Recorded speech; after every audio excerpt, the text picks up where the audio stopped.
Donc, par exemple, on peut dire que l'intelligence économique peut permettre à ce directeur des ressources humaines-là de faire son travail plus facilement. Comment? Par exemple, en l'aidant à repérer les bons profits sur le marché qui existent dans le marché de l'emploi. Voilà, par exemple, en utilisant, par exemple, je donne des exemples concrets, en utilisant, par exemple, des réseaux comme LinkedIn. Je ne sais pas si vous connaissez le réseau social LinkedIn. Hein, je vous mets ça ici. Je ne sais pas si vous connaissez, mais normalement, je pense que vous connaissez déjà. Hein. LinkedIn, par exemple, c'est un réseau social professionnel qui est utilisé, hein, dans le monde de l'emploi. Hein. Voilà, donc c'est comme ça que ça s'écrit. Je crois que normalement vous connaissez déjà. Hein. Par exemple, donc la cellule d'intelligence économique peut aider le directeur des ressources humaines à trouver les bons profits, par exemple sur LinkedIn, ou bien par exemple sur d'autres réseaux sociaux comme LinkedIn. Voilà, donc ça c'est juste un exemple concret. Hein. Pour vous dire que donc, avant toute chose, dans la phase préparation, il faut définir les objectifs. Hein. Il faut savoir qu'est-ce qu'on va faire avec la cellule d'intelligence économique. Et aussi, bien sûr, il faut également, comme on a expliqué tout à l'heure, définir les axes de recherche et également de veille. Comment la recherche d'informations va se passer, hein? Quels sont les critères qui vont nous permettre de savoir que, par exemple, ça c'est une bonne information à prendre et ça ce n'est pas une bonne information à prendre. Et également, comment on va faire la veille. Est-ce que ce sera la veille de la veille quotidienne, c'est tous les jours?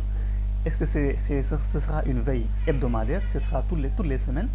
Est-ce que ce sera une veille mensuelle? Ce sera par exemple tous les mois qu'on va essayer de collecter des informations et surveiller ce qui se passe et voir ce qui se passe. En tout cas, donc, définir les axes de recherche et également de veille. Et aussi choisir et également construire des indicateurs pertinents pour chaque axe. Il faut également, comme on a dit tout à l'heure, mettre en place des indicateurs qui nous permettent de savoir que ça, c'est une bonne information, ça, c'est pas une bonne information, ça, c'est une information vérifiée, ça, c'est pas une information vérifiée. Surtout que vous savez qu'aujourd'hui, il y a ce qu'on appelle surtout la désinformation, avec surtout les réseaux sociaux et également Internet. Aujourd'hui, il est très facile de se tromper, hein, si vous ne faites pas attention. Vous pouvez penser que telle information est une vraie information alors que c'est une fausse information. Hein. Vous savez qu'aujourd'hui également il y a ce qu'on appelle les fake news. Hein. Je crois que normalement vous avez déjà entendu parler de ça. Hein. Les fake news, n'est-ce pas? Hein, ce sont des fausses informations aujourd'hui qui sont diffusées, surtout à travers les réseaux sociaux, hein, et également Internet. Hein. Hein, il y a beaucoup de fake news aujourd'hui, hein, de fausses informations qui sont diffusées tous les jours pratiquement à travers les réseaux sociaux également sur Internet. Hein. Donc c'est pour ça donc il faut, comme on a dit ici tout à l'heure, hein, il faut avoir des indicateurs. Hein. Il faut savoir vérifier l'information vraie de l'information fausse. Et aussi dans la phase numéro 2, maintenant on va ici faire ce qu'on appelle la gestion de l'information. Il faut identifier les sources pertinentes d'informations. Par exemple, utiliser des informations, des sources formelles ou bien des sources informelles. Vous savez qu'il y a ce qu'on appelle des sources formelles, également des sources informelles. Hein. Par exemple, les communiqués de presse qui viennent du gouvernement, ce sont des sources formelles. Hein. Ou bien, par exemple, des informations qui sont relayées dans la presse. Ça également, ça peut être considéré comme étant des sources d'informations formelles. Mais par exemple, les informations qui sont diffusées dans les réseaux sociaux, les informations qui sont diffusées sur Internet, ça, la plupart du temps, ce sont des informations informelles. Hein. C'est-à-dire que la plupart du temps, ça vient de sources non identifiées. En fait, en quelque sorte, ça fait partie des critères qui permettent de distinguer une information formelle d'une information informelle. Une information formelle passe par un circuit reconnu. Et également, la plupart du temps, dans une information formelle, la source d'information est identifiée, peut être identifiée. Mais la plupart du temps, dans une source d'information informelle, la plupart du temps, la source d'information n'est pas identifiée. Donc, on ne sait plus, la plupart du temps, on ne sait pas d'où vient l'information. Il faut aussi, donc, bien sûr, dans cette phase numéro 2, faire la collecte d'informations, le traitement de l'information et également, bien sûr, exploiter l'information, donc faire l'analyse, l'interprétation et la synthèse des résultats. Et aussi maintenant dans la phase numéro 3, on va passer à la prise de décision.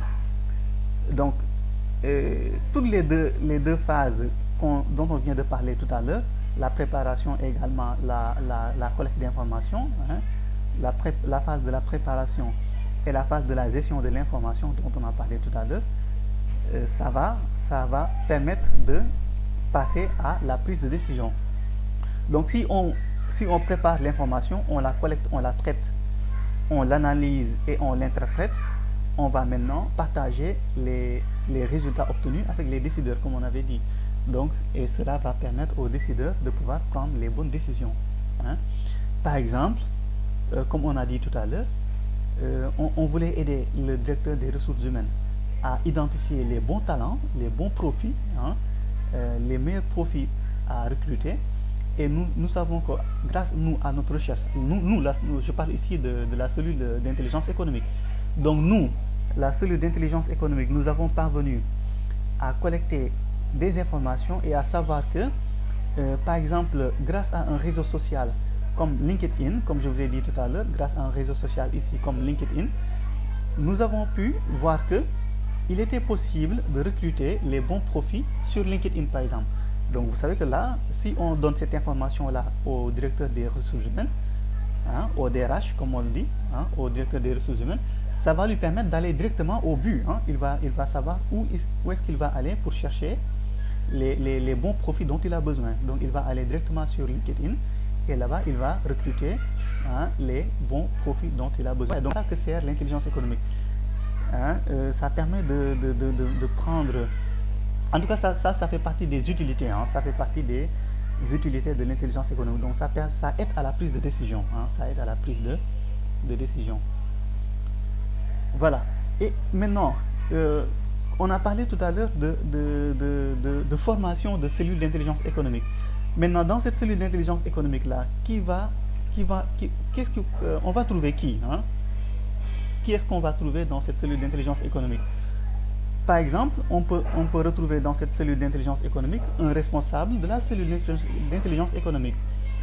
L'entreprise ou bien l'organisation peut nommer quelqu'un pour être le responsable de la cellule d'intelligence économique.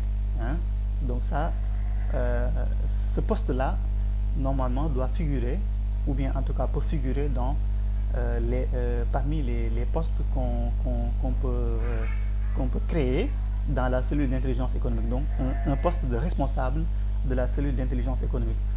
On peut aussi, dans la cellule d'intelligence économique, recruter des concepteurs de systèmes d'information. Hein? Les systèmes d'information, c'est des structures qui permettent d'analyser, de collecter l'information et de la diffuser, hein, au sein de l'organisation. On peut aussi trouver des collecteurs d'informations, des personnes dont leur rôle, leur travail, ce sera uniquement la collecte d'informations, par exemple. Hein. On peut aussi trouver dans cette cellule des analystes et des experts, hein, qui vont conseiller, qui vont également aider à analyser l'information. Et aussi, bien sûr, comme on avait dit tout à l'heure, on peut également retrouver dans la cellule des décideurs, hein, que ce soit les membres, les chefs de département. Par exemple, on a parlé tout à l'heure du DRH, hein, le directeur des ressources humaines. Ça peut être également le directeur du service de la comptabilité, hein, le directeur administratif et financier, comme on le dit, le DAF. Ça peut être le directeur commercial, etc. Donc, en tout cas, ce sont les décideurs. Les décideurs, hein, doivent être là. Ou bien même le directeur général de l'entreprise, pourquoi pas, le directeur général. Mais aussi, parfois, on peut retrouver également les lobbyistes. Les lobbyistes également, parfois, sont intégrés dans la cellule d'intelligence économique. Hein. Voilà. Les lobbyistes, la plupart du temps, souvent, ce sont des personnes influentes. Hein, des personnes qui ont une grande influence. Hein, souvent, c'est ce qu'on appelle les lobbyistes. Hein, et parfois qui peuvent aider, hein, dans certaines affaires. Hein, au niveau externe, on peut trouver par exemple, toujours, hein, dans la cellule d'intelligence économique, au niveau externe, on peut retrouver par exemple des formateurs en intelligence économique.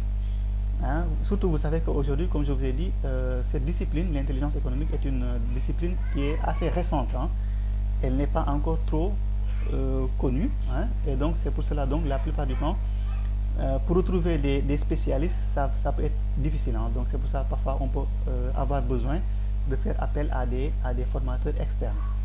On peut également retrouver des auditeurs et des consultants. Des auditeurs et des consultants, donc qui vont faire l'audit, ou bien des consultants qui vont nous aider à mettre en place la cellule d'intelligence économique, et également qui vont nous conseiller dans le travail à faire.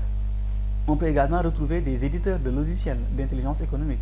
Ça, ce sont des informaticiens, des programmeurs qui vont nous aider, par exemple, à mettre en place un logiciel d'intelligence économique ou bien un système d'information. On peut également retrouver des sociétés privées qui sont spécialisées en intelligence économique, avec lesquelles on peut travailler. Et aussi, parfois aussi, il est possible de trouver des agences nationales ou territoriales. Voilà.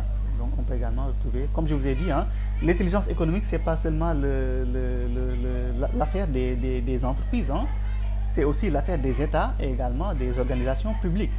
Voilà. Donc, c'est également l'affaire des États.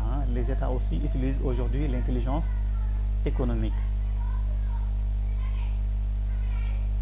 Voilà. Et enfin également, on peut retrouver toujours dans cette cellule des partenaires. On peut retrouver des partenaires. On peut par exemple faire de la sous-traitance.